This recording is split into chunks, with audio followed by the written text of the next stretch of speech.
మీరు బీఆర్ కన్నా డిసైడ్ అయి ఉండండి తప్పనిసరిగా. వ్యక్తిగత అసలు వైఎస్ఆర్ కాంగ్రెస్ పార్టీ ఎప్పుడు పెట్టుకోదు, కానీ వైఎస్ఆర్ కాంగ్రెస్ పార్టీ లక్ష్యంగా, వైఎస్ఆర్ కాంగ్రెస్ పార్టీ కార్యకర్త లక్ష్యంగా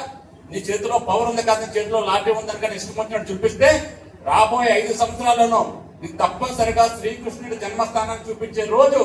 తొక్కల్లోనే వస్తారని చేసుకుంటూ నీకు చేతనం చేసుకో, ఇంకా 5 సంవత్సరాలు ఉండుకో, కానీ తప్పనిసరిగా వైఎస్ఆర్ కాంగ్రెస్ పార్టీ కార్యకర్తల్ని అమలాపురం పోలీస్ స్టేషన్ ముందు కూర్చోబెట్టి ధర్నా చేసే పరిస్థితి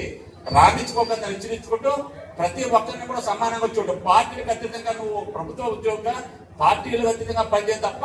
కేవలం పక్షపాత ధోరణి చూడడం, లేకపోతే మంత్రులకి ఎమ్మెల్యేలకి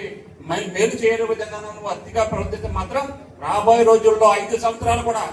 మేము ఎక్కడున్నాం, నువ్వు మాత్రం తప్పనిసరిగా బీఆర్ లో ఉండి శ్రీకృష్ణ జన్మస్థానానికి ఓచలు లెక్కంటే దేవుని దగ్గర వస్తాను ఎదుర్కొంటూ ఒళ్ళు దగ్గర పెట్టుకుని నీ ఉద్యోగం నిర్వహించు, కానీ పక్షపాతం